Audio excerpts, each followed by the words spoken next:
right, everybody, welcome back to the Pat Flynn Show. Joined once again by my esteemed co-host at this point. I think I can call him. Okay. I think the ship has sailed now, Pat. Yeah, I couldn't get out of this if I wanted to now. Right? Yeah, you're stuck. You're locked in. And our man Nelson, special guest Nelson today, head honch over at Inverted Gear, who has just been an awesome and much appreciated sponsor of this show. And let me make sure I get the special up right here. So if you need some awesome kettlebells, clubs, jiu-jitsu gis, anything you need, Nelson has been kind enough to hook everyone up with a 15% discount over at invertedgear.com/discount/PatFlynn15. Nelson, man, we appreciate what you do for the show. We appreciate your gear. It's great to have you on where we're going to talk about kettlebells and martial arts. So welcome, my friend. Let's do it. Thank you. It's great to meet you, Nelson. Yeah. Nelson, you guys are in Pennsylvania, is that right? Yeah, I'm right outside of Allentown. Okay, excellent. And you've got the Inverted Gear merchandise. Is there a gym too that you guys run? No, we run when we lived outside of Philadelphia. We're like this little town called Abington. We had a gym for about 6 months, and then it was just too much to run both the gear business and the academy. Yeah. And at that point, we were like, yeah, it has a way of making fun not fun too, right? Yeah, and then also we really wanted to travel back then. Yeah. So, and that's before the kids came. So we sold the mats, and I think we traveled to like 30 countries over 3 years. Wow. Man, wow. Good for you Excellent. guys. Excellent. That's cool. And okay, so how long have you trained, Nelson? 14 years. 14 years. And how old were you started? I was 20. I was in 21 yet. Excellent. And you're a black belt now? Yeah, I'm coming up on my 3rd degree. Excellent. Wow. Very good. So finally we have somebody on the Pat Flynn Show who actually knows something about jiu-jitsu. This is great. Yeah, I'm going to be taking a big step back here because jiu-jitsu is not Pat Flynn's game, right?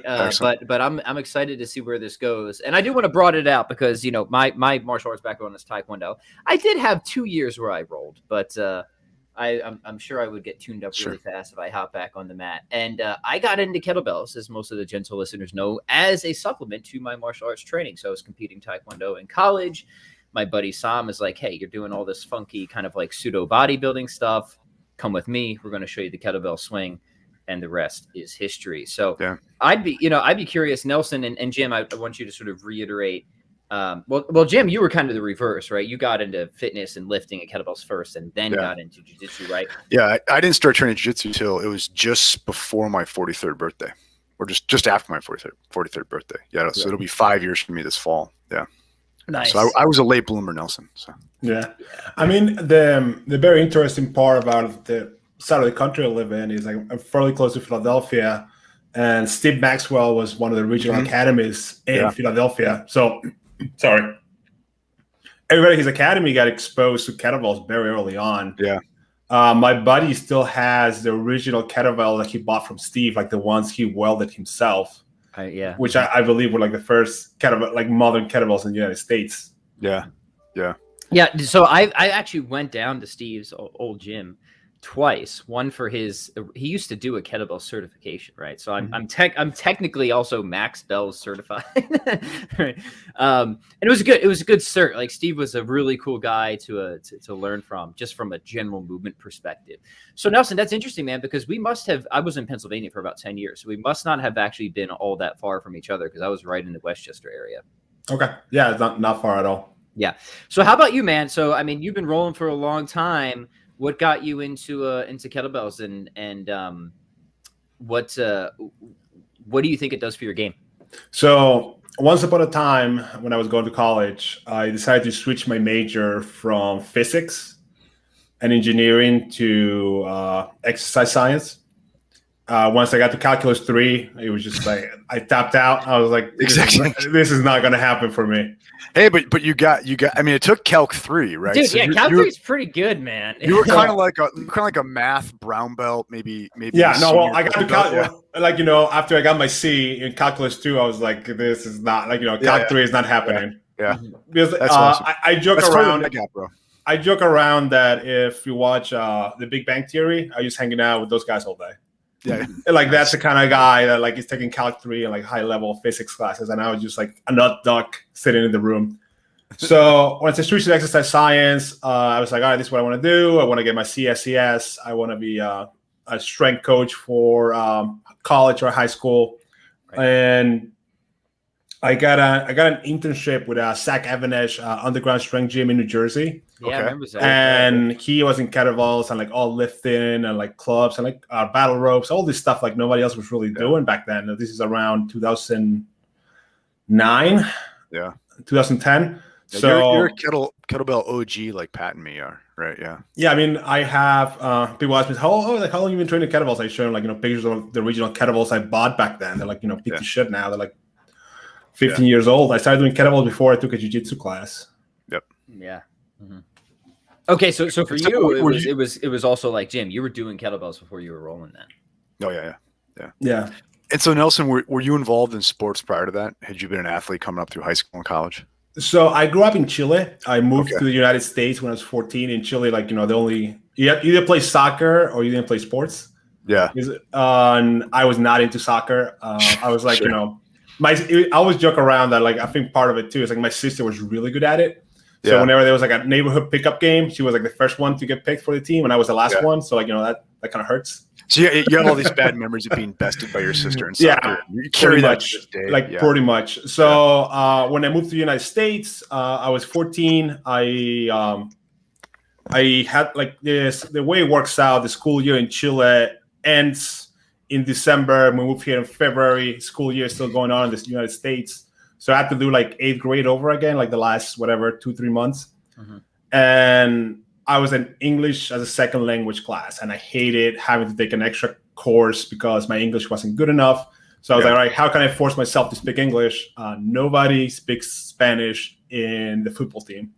So I joined the football team. I remember being like halfway through the season, I still didn't know what a first down was. Like nobody bothered explaining the rules to me. Yeah. Because why would you explain to an American boy what the rules of football are? Yeah. I mean, like I remember like the first practice, like the coach is like, all right, what position you want to play? And in my broken English, I'm like, oh, coach, I run very fast. The coach just looked at me like, what is wrong with him? Like here's a number 20. You go with running backs. I guess. Run very, very fast. How big a man are you? Right now I'm 220. When I was in high school, I was like 160, 170 pounds. I wrestled 171 in high school, my senior year. Okay, so you wrestled too. Very good. Yeah, I did. I pole vaulted in the track team. I played football for years, and I wrestled for 2 years. Okay, excellent. Nice. And then the love of wrestling and being talked out. I came very close to making the state tournament my senior year. Sure. I was like a late bloomer, like the wrestled like last 2 years, but I had like a decent senior season. I got a few offers to wrestle D3. My high school wrestling coach talked me out of it. He's like, hey, like you only wrestled 2 years. You did good in high school, but like this is a different level. You just don't have the experience to compete. Like you're a smart guy. You just get your degree instead of like you beating yourself up. And I got into like Olympic lifting. I played rugby, and still I miss being on the mat. I miss like the grappling aspect, like like the skill development, the chess side of it, the strategy, that kind of thing. I really missed it. And Abu Dhabi was in New Jersey in 2007. That's like the World Championships of submission grappling. And I randomly came across it on YouTube. This Marcelo Garcia highlight. I think everybody that does jiu-jitsu has seen where he's arm dragging and choking out everyone. And me and my buddy saw it. Signed up for a tournament immediately. It was like we found a tournament, grapple squats back then. It was like a month away. We signed up for a tournament before we ever took a class, and signed up for a tournament. Found a place to train for a month. Went to the tournament. Both of us placed because of our wrestling background. Yeah. And you just hooked. Are you still competing? No, I retired. I competed through black belt. On my first year at black belt, I placed like the New York Open, the gi. I had a super fight with Tom DeBlas. Oh, okay. Excellent. And then I took second at the no gi pants in the adult division. Okay. And then after that, like I was saying before, like we really wanted to travel and wanted to travel in our own terms instead of the IBJJF schedule. So my wife and myself started competing. My wife's an accomplished grappler in the household. She won the world championships at blue and purple belt, both gi and no gi. Wow. And like a bunch of other like titles. But yeah, nice. she's excellent. Like she's super good. So, do your kids train? No, I have mats in my basement, and my 3-year-old trains, but he doesn't know it. Okay, yeah. It's just playtime with dad, and one day he'll figure out. It's like, oh, we keep playing this game where I have to pick up my foot and work like balancing in one foot. It's like, I don't know why my single leg defense is so good.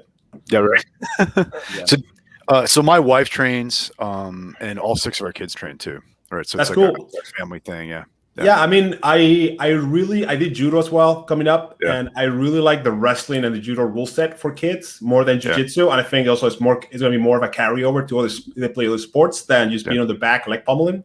Yeah, and like they have their 20s and 30s to develop a guard. So I'm like, I'm in no rush for them to like put them into jiu-jitsu. I have like friends joke around. It's like, oh, like both their parents are like solid black belts. He's gonna be a world champion. I was like, I don't care if he ever goes into a jiu-jitsu tournament. I just want him to have. I really want him to have. I think there's so much value to jiu-jitsu as an adult that I really like. Afraid to burn him out by like pushing into him when he's too early. So that's why I want to like play with judo. Like if he wants to do like a striking martial art when he's tiny, he wants to do taekwondo, karate. I think that's great. He's right now he just started soccer practice. It's like a good program nearby. It's like 40-minute on Saturdays. It's just drills. And he's like the only 3-year-old. Everybody else like 4 and 5. He's the only one on diapers. He's still on diapers. We're doing like a potty training thing. So I'm gonna like if he sticks with soccer, it's gonna be funny to tell him. It's like I used to drive you to practice. You were still in diapers. So I wanted to talk about this anyways, and the conversation sort of naturally getting there, and that is there's 2 ways you can kind of take a conversation like this. If you're already a martial artist, why should you start using kettlebells or clubs or something like that? However, if you're already just generally into fitness, you're already lifting kettlebells or swinging clubs, why should you consider taking up a martial art? And Nelson, you just said that you think that there's so much value as an adult taking up specifically jiu-jitsu. Maybe you think the same about other martial arts. So I'd love to just to dive a little bit deeper into that with both of you, because Jim, you started 43. Just about 43 when I started. 43, yeah. So let's discuss, right? First of all, I have so much respect for people like you that start older in life, because when you're younger, like when I was in my 20s, I was training twice a day, just about every day. And recovery was never an issue. Like the R word, or I like to say the L word, like longevity was never in my mind until I turned like 29, 28, and like 10 years of grappling started catching up with me. So the one thing I really think that has a ton of value if to add jiu-jitsu into whatever your workout regimen is just a good movement practice.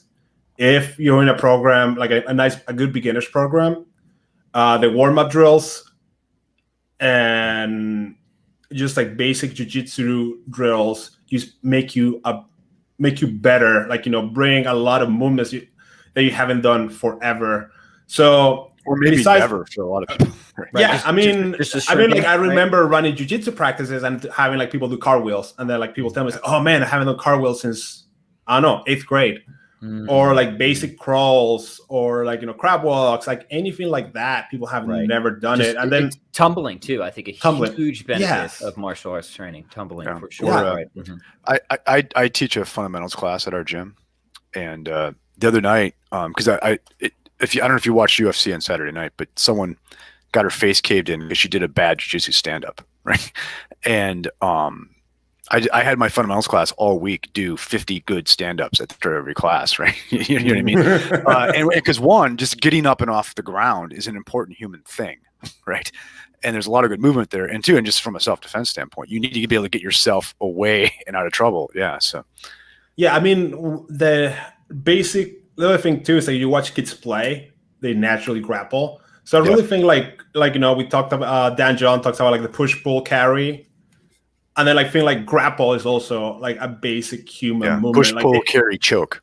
Yeah, I mean, if you watch little kids play, eventually they're gonna start trying to take each other down and hold each other down. Yeah. So I think from that aspect, it's good human movement. And then whatever martial art you end up going into is just being able to develop self-defense skills, even if you're not training them specifically. But I think taming your fight or flight response is huge. Like when you see like jiu-jitsu people or like anybody that's done martial arts for a long time, that has sparred for a long time, when they get in like a stressful situation where like somebody's trying to pick a fight with them, or like, you know, even more hardcore, like, you know, somebody pulls a knife on them, stuff like that, is you're so used to being in that fight or flight mode that like it barely registers. You know, I mean, and you can stay cool and bad things don't happen because at least one of the persons in the situation can stay cool and collected. Yeah. Like I've had people try to pick fights with me before, and I'm just like, look, I have no interest in fighting with you.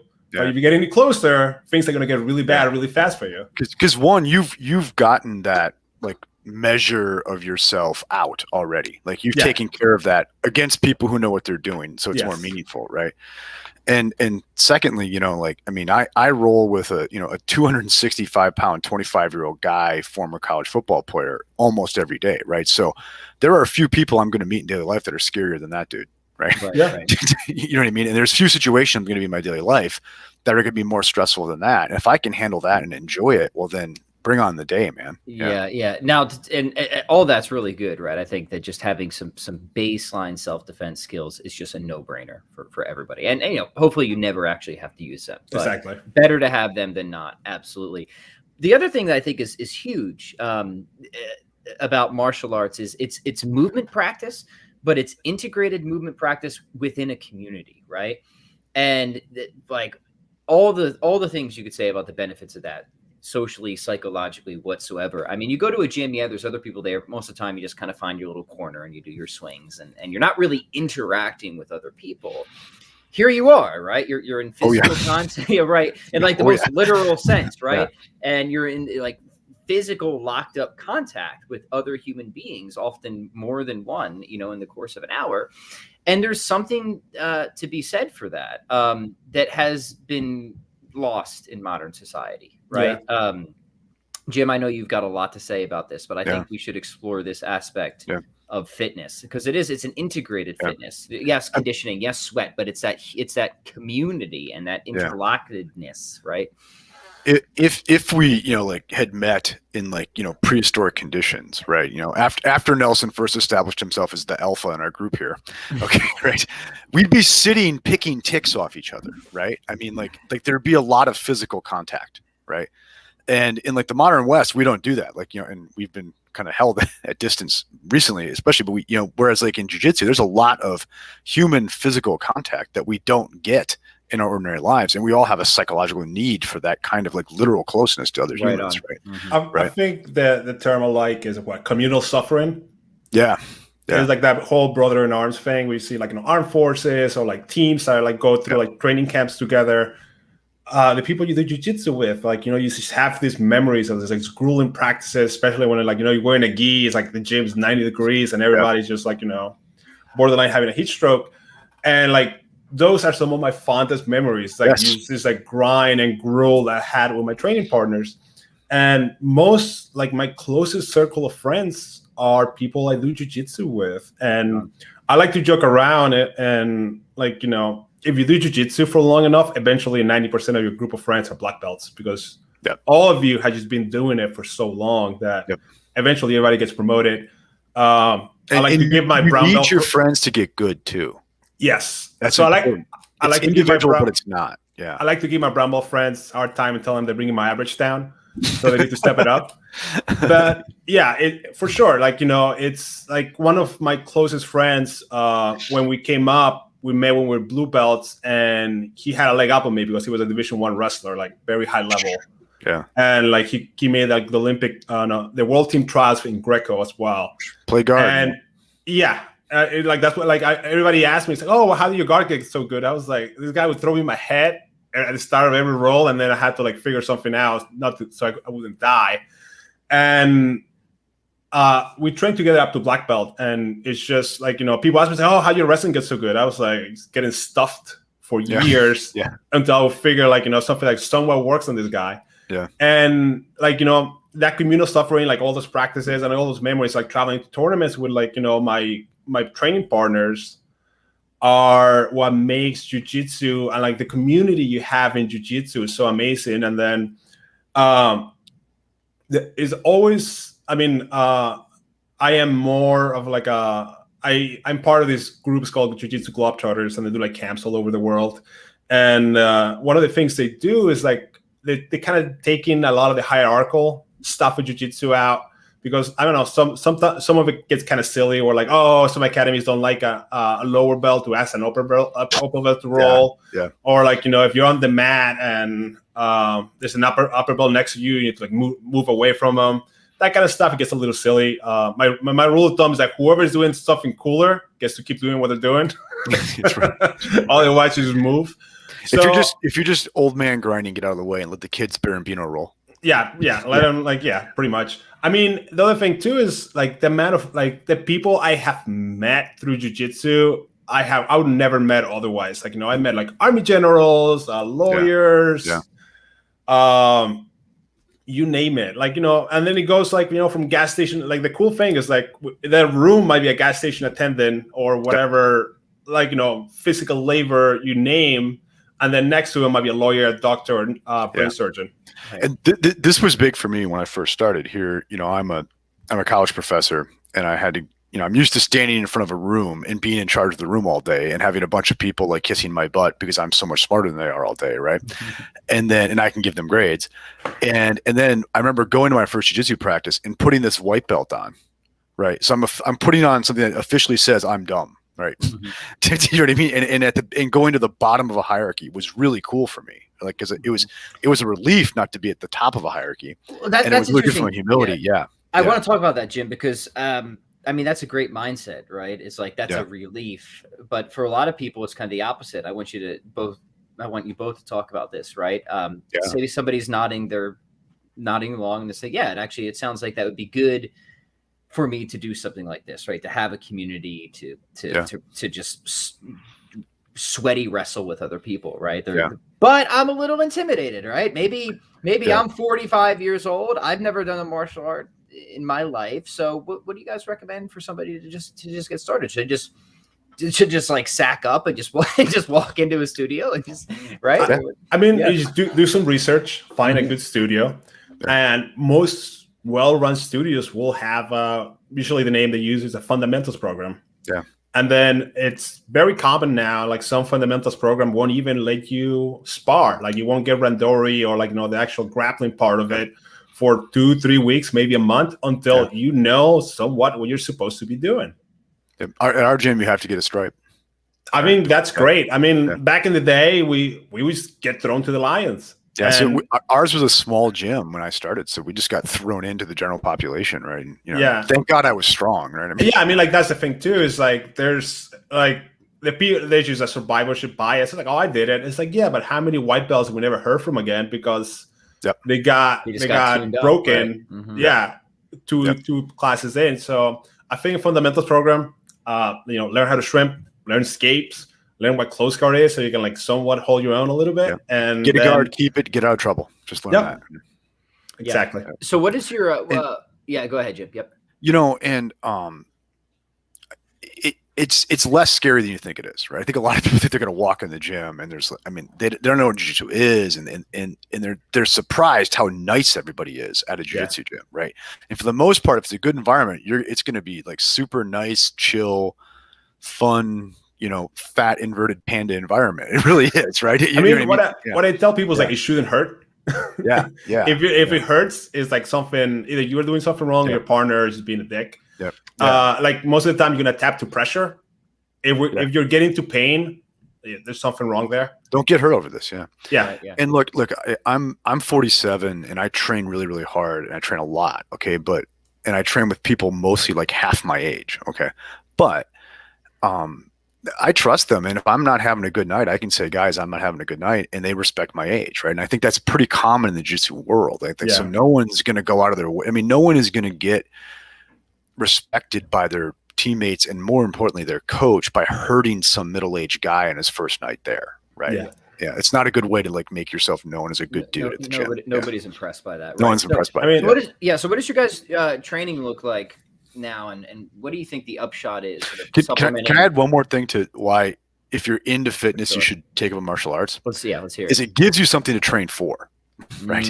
It gives you something to train for. So you're not just training to be good at training, right? You're not just working out to get good at working out. That you actually know. You have something that you have a purpose, you have a final cause to what you're doing. Killing. And it's a really important thing, and it's a humane skill, right? So I've only gotten in better shape, not just because of the effects of jiu-jitsu, but just because of my off the mat training, because of jiu-jitsu, because it gave me something for the first time since college football to really train for that wasn't just working out. Yeah, that's excellent. That's an excellent point, right? No, that's good. Okay, so now let's talk about training modalities, right?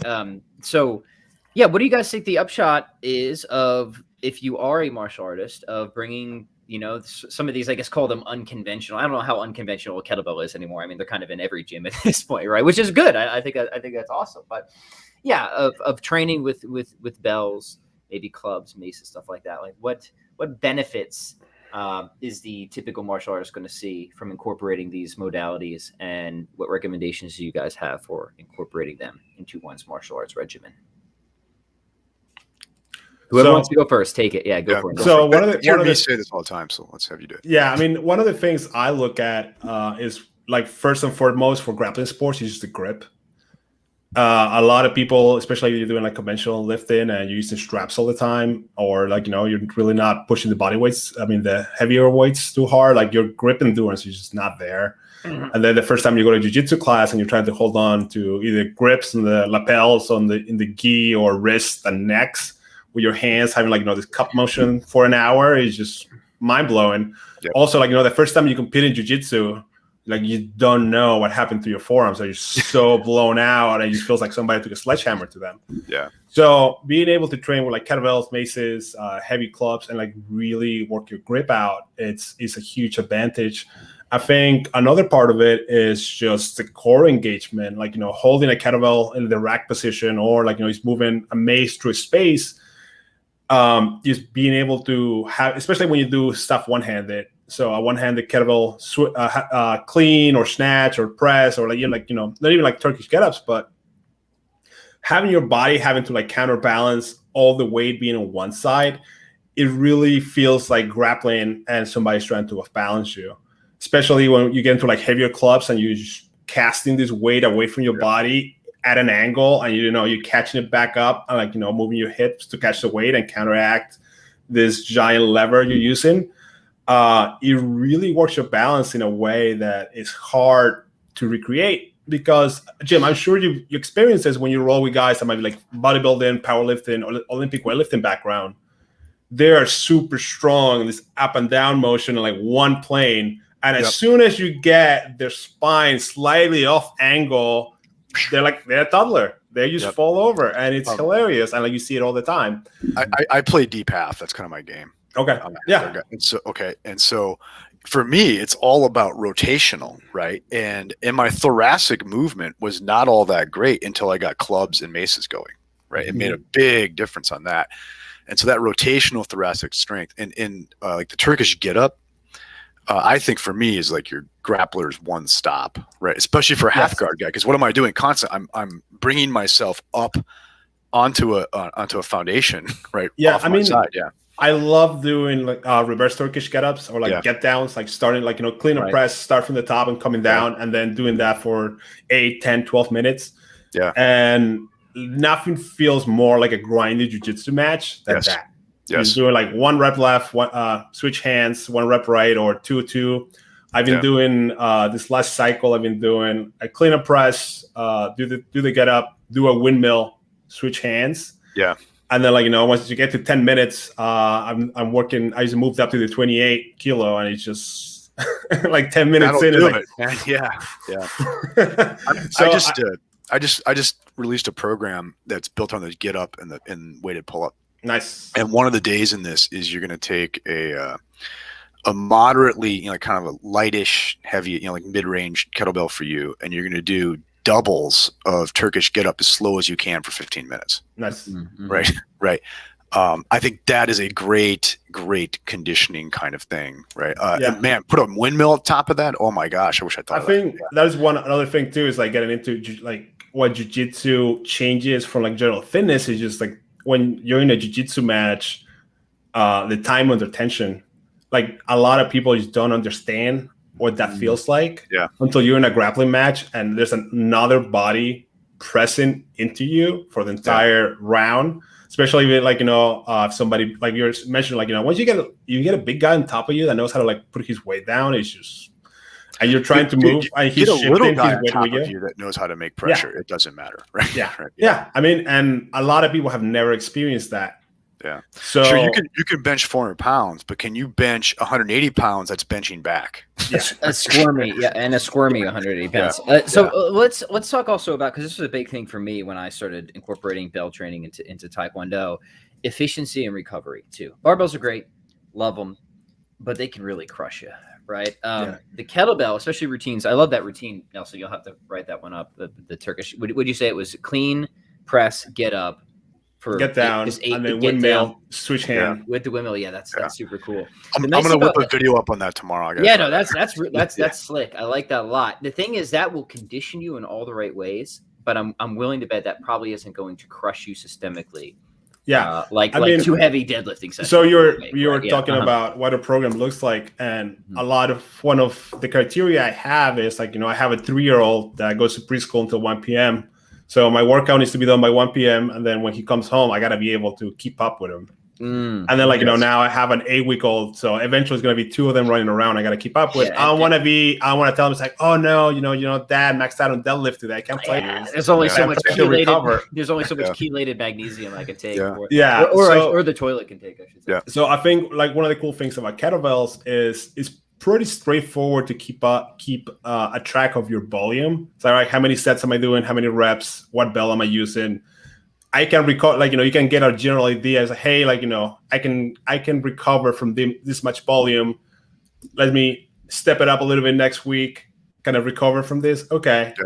Do I need? I'm doing more jiu-jitsu this week than general. Am I under the weather? You just bring your volume down. So you're just doing as much training as you can recover from. I think, especially as you get older, that's huge. I mean, when you're young, you can do whatever. Like, when I was in my 20s, I was just crushing myself and I would recover because I just ate like an animal and wouldn't put weight on. Now it's just, I have to be a lot smarter with my volume and my diet. You poor guys in your early 30s, I tell you. It's not age, dude. It's miles. It's miles, and when you have your first kid. That's what it is, right? So I had my first kid at 24. So I turned 40 at 24. Right? Yeah, exactly. I was what, 20? I just shy of 29 when my first kid was born. Yeah. Yeah. Suddenly the sleep is not there, and you're like, oh, exactly. Yeah. Oh, wow. A couple things on that theme that I always like to push is, like, and I'm sure you've seen this, Nelson, where you get that guy in your gym who's just rolled like a couple 5-minute rounds and he's huffing and puffing and he's dying. He's walking off the gym. He's like, oh, I got to go to the gym tomorrow and work on my cardio. I'm like, no, get back on the mat. Let's roll around. It doesn't have to be a death match. We could just drill, but nothing conditions for jiu-jitsu like jiu-jitsu. Right. And so, so I don't see my off the mat stuff as like conditioning, right? It's to get me ready to go train hard, right? It's not to take the place of training hard. So that is something like that grinds my gears. And I came up, Alliance Jiu-Jitsu gyms are like very into the competition scene, like especially in the gi, like the IBJJF Worlds and stuff. Yeah. And very hard training coming up. And we trained hard. And most of the time, like, a lot of these classes, the instructor will not let you sit rounds out unless you were dying. Yeah. Like, bones need to be sticking out kind of thing for you to sit out. And they're like, now I go to the gym. And then these guys in their 20s are like, rolling every other round because they get tired. I'm like, no shit. Like, you're never going to get used to it if you don't do it. There's only one. The only way to roll a lot is to roll a lot. Yeah. I mean, the thing is, perfect world, you have awesome training partners and you have the time to do jiu-jitsu every day, roll as much as you can. Awesome. But then if you're the guy that's training twice a week and you don't have access to the volume of jiu-jitsu rounds that you would need to be in a decent shape, that's where all this kettlebell training and the maces and the clubs, and then I really like the rower and the ski erg or like the echo bike, like, some kind of cardio machine. And you do like doing like some kind of like, it doesn't even have to be like HIIT training, but just being able to do some too, and you just get your ticker going for 30 minutes, 40 minutes. Yep. Like, that's where it needs to be, and then you can recover from that. Yeah. So today I can't make it to the gym today because of family stuff, right? Okay. And so I did a 30-minute moderately difficult kettlebell workout this morning, and I'll ride my bike for 45 minutes tonight. That's for a non-training day. That's just fine. Yeah. Right. So, and I'll be like a terror on the mat tomorrow. Right. So Jim, I have just another question going back to your history of jiu-jitsu playing. Did you want to get into jiu-jitsu because you knew you would really get into it and become competitive, or did you just see it as a fun physical activity that, as it so happens, you fell in love with once you got into it? Yes. So anybody who knows me would tell you that the chances of me getting involved with anything and not becoming competitive are pretty slim, right? But it literally my oldest son on his for his 13th birthday wanted to take up boxing, and I couldn't really find a boxing gym in rural Kansas here that was really going to work out. And so, but I found a judo club, so I went to this judo club, and I just jumped right in the first night, just loved it. I had never done martial arts since wrestling in high school, right? And then that folded, and one of the instructors was a BJJ blue belt at the time, and he took us to his BJJ gym, and then that just exploded for us. And for me, like my first time I was at a BJJ gym, I got subbed like 8 times in 5 minutes by a black belt, and I was like, holy crap, this is like a magic power. I must learn this, right? And that was it for me. And so I wasn't like in my early 40s said, oh, I need a martial art. It was like something I wanted. My kid wanted to do something like this, and I got sucked into it with him. And as soon as I got on a mat again, it was like, oh my gosh, I should have been doing this my whole life. The reason I bring that up is because I bet that's a fairly common experience, and I would encourage people that even if you just seem mildly interested in doing a martial art, just sign up, just go do it. Yeah, try it. Because chances are you probably will fall in love with it, and then, like Jim said, you'll have something to train for. Yep. Right. You'll have something aside from just a number on the scale, which is fine. Right. You can have a weight loss goal, but something extrinsically motivating helps a lot in life. So that's why I just wanted to bring that up. I agree. Can I make one more point about like the value I find of clubs, kettlebells, and maces for specifically jiu-jitsu, but probably any other martial art? Is okay. So I for most of my life I was a barbell guy, and even wrote a good bit about it and stuff like that. And I have nothing against the barbell, and I'm all for it. And I haven't trained with the barbell in like 2 years, partly because I got so sick of it, right? But also I found when I got to where I was training jiu-jitsu like 6 days a week, getting ready for Worlds, and just the recovery from barbell training was not there. Okay, but like now, so Nelson, the heaviest club you sell is 25 pounds, right?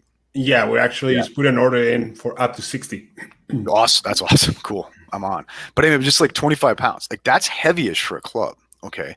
And I can get a good strength workout that's directly applicable to on the mat performance by only putting my body under 25 pounds of strain. Right. Especially for an older grappler, right? That's a really good bang for my buck. That's like low recovery cost, high yield in terms of performance. Right. And even if you get a 60-pound club, that's a heavy club. I can't wait, right? But because my heaviest one now is 45, and that thing's a beast, right? But even a 60-pound club, I mean, that's still you're gonna have to get a lot of skill to master it, which is cool. And two, the amount of wear and tear it's gonna put on you is very, very much far less than deadlifting 600 pounds.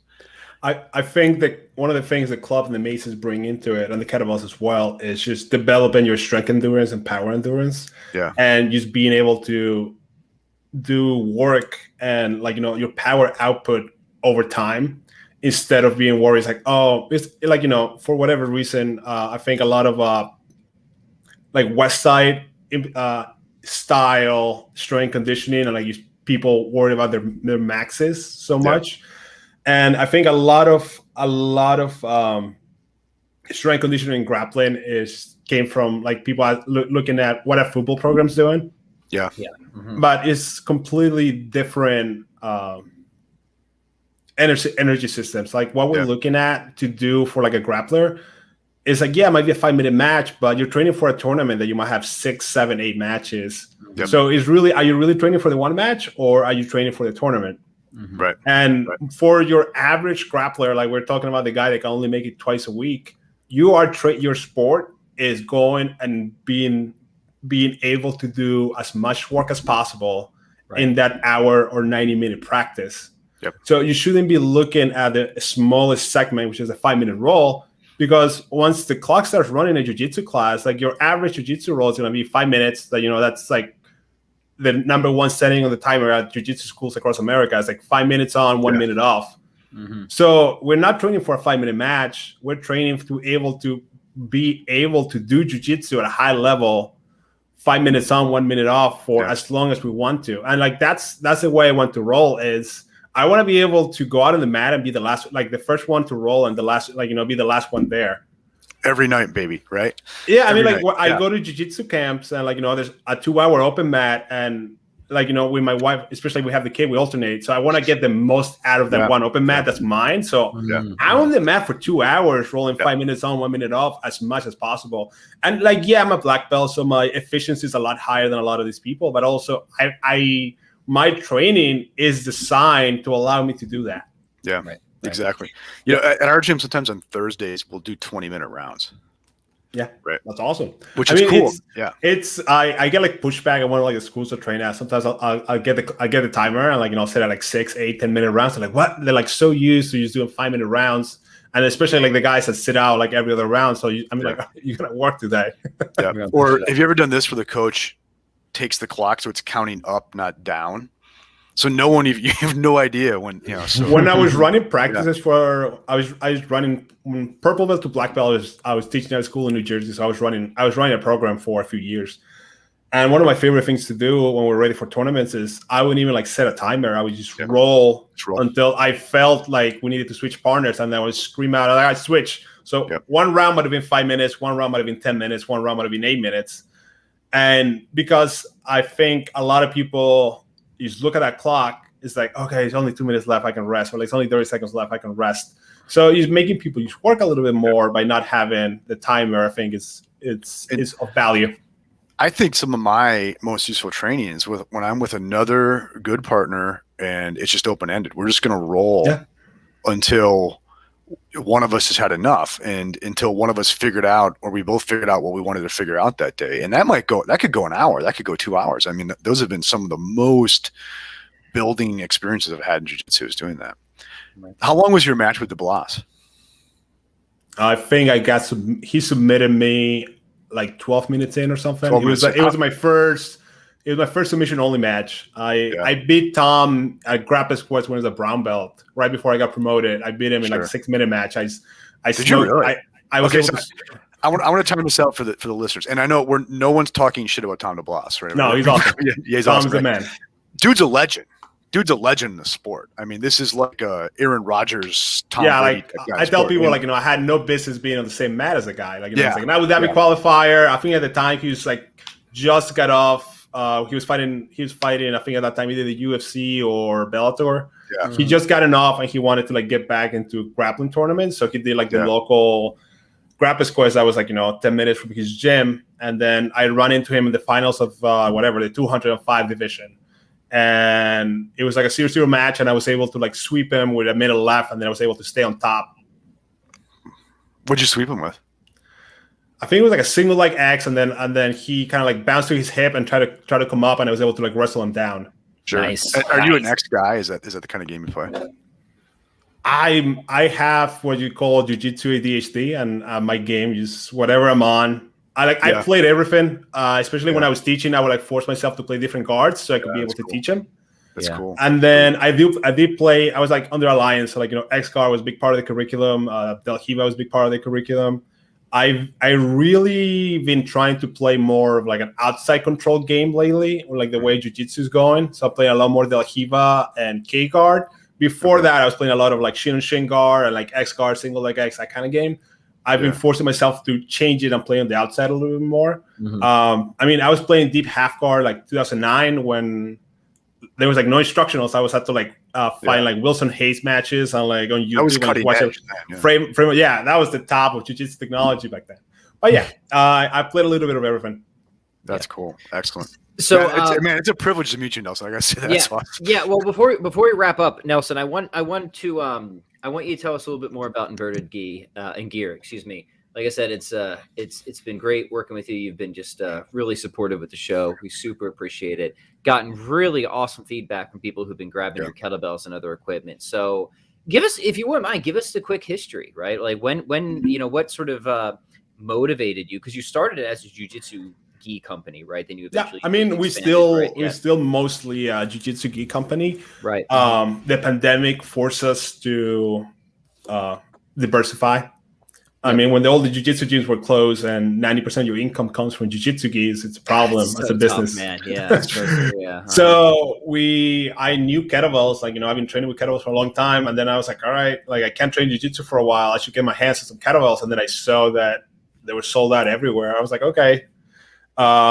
Let me tell you, man, that was a good selling point. When I just told people that you guys had it in stock, people were like, "Yes." Yeah, right? I mean, because you couldn't get them anywhere. You couldn't get them anywhere, and then finding a factory that would make them for us at that point, when like everybody was trying to put orders in, was a challenge. And then, I bet. And then like now it's worse than it was last year. But like getting anything shipped into the country and clear customs in time is a nightmare. But yeah, I started the company 2012, so next year is gonna be 10 years. I started in my mom's basement. I was teaching jiu-jitsu. That's how all good companies start. Yeah, I was teaching jiu-jitsu 3 blocks from where my parents live, where I grew up in New Jersey. And we had like our own team, or like my students wanted a Nelson logo, a Nelson Puentes Jiu-Jitsu logo. And we've been playing style sit-up guard, where you like your arms around the person. So you look like a panda. So we call it panda guard. And I hit in competition a few times, and then like my students like, oh, you need a panda logo, because we do panda guard all the time. So at that point, the inverted thing was very popular. So we found like a picture of an inverted panda, and then one of my students drew it up. We had that logo, and then people were like, oh man, Jiu-Jitsu Panda, the logo is awesome. Can I buy your t-shirt? And then the t-shirt had like the logo on the front, but the back said Nelson Puentes Jiu-Jitsu. And I was like, man, like, I don't know you. You don't train under me. You sure you want to buy a shirt with my like name on it? And he's like, oh, I just love the logo so much. I'm like, huh. Like, at that time I was reading like early like Gary Vaynerchuk stuff. I read like 4-Hour Work Week. So I always wanted to do like a business for myself, but I always thought it was going to be a jiu-jitsu school. I never thought I would have an e-commerce store. So I was like, maybe we can make this happen. One of my students like, you should make pandas. Gis with the panda on them. And then I started looking it up. I was like, I think 75 students between the adults and the kids. Right. And I needed to make 100 gis is the minimum most of the factories would take. So I was like, I can't just sell to my students. So I was like, maybe I'll make a brand out of it. So decided to inverted gear, came up, decided bought the domain. My student helped me draw up the early designs.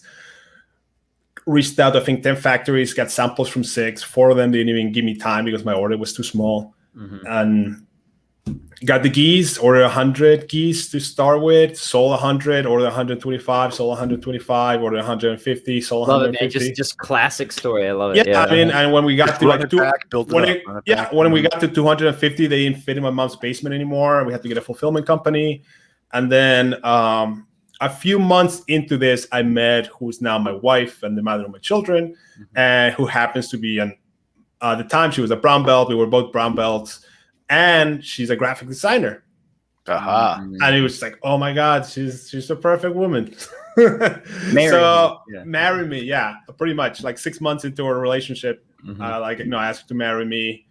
And she was like, I joke around, she's like the best kept secret in jiu-jitsu design. She did like the MG logo. Marcelo Garcia is kind of, if you don't know, it's like the Michael Jordan or sport. Yeah. She did Marcelo's logo. He had a design contest when she was in college, and she knew him, so she entered the design contest, and she was picked the winner. So Marcelo's logo was designed by my wife. She did a lot of stuff for Rafael Lobato and a lot of other people in San Diego when she was out there. So she had been doing designs, not only gis, but a lot of stuff for academies for a long time. So when she found out, when we met, she didn't know I had the company, but we started talking, and then when we started dating one day, she's like, oh, can I take a look at your design files? And then I showed it to her. She's like, what is going on here? It's like, how is anything getting done? I was like, it's really not. It takes a lot of samples to get it where we want to. She's like, yeah, because your files are terrible. You're lucky she didn't leave you there, man. I was like, look, you want to take over? Take over. I'll pay you. Come work with me. So now we're 50%. Now we're 50-50 owners. Nice. we've grown the company. Like, we have worldwide distribution. We have distributor in Europe. We have distribution in Japan. We're setting up distribution in Korea and Australia as soon as we, like, we're figuring that out. But yeah, it's little by little, like, we've grown on. Start with just the gis and rash guards and shorts, then, like, t-shirts, hoodies. Last year we made like backpacks, shoes, the kettlebells, the maces, the clubs, rollout mats. Excellent. It's beautiful. So, gentle listeners, if you haven't already, please take advantage. Support Nelson and his wonderful family-owned business, which also supports the show. And you need kettlebells, you need clubs. And even if you don't play jiu-jitsu, just get a gi anyways. You can mow the grass in it or something like that. Head to invertedgear.com/discount/PatFlynn15. You'll get 15% off. Gentlemen, this has been an absolutely fascinating conversation. Nelson, is there anything else that you're kind of working on or that's coming down the pipeline that you just want to let people know about before we say goodbye? Heavier clubs, and then we're going to add some more sizes to the kettlebells, especially at the bottom of the rungs. So like a 10 kilo, right now we're going from 8 to 12. I understand if you're a female moving up in the weight, that's a big jump. Sure. So we're bringing the 10, the 14, and the 18. Beautiful. Nice. Bring those heavier clubs, man. Heavier clubs for gym. Nice. Yeah. Hey, gentlemen, it's been an absolute pleasure. Gentle listeners, thank you for tuning in. Please like, share, subscribe, all that good stuff. We'll catch you all on the next episode. Peace.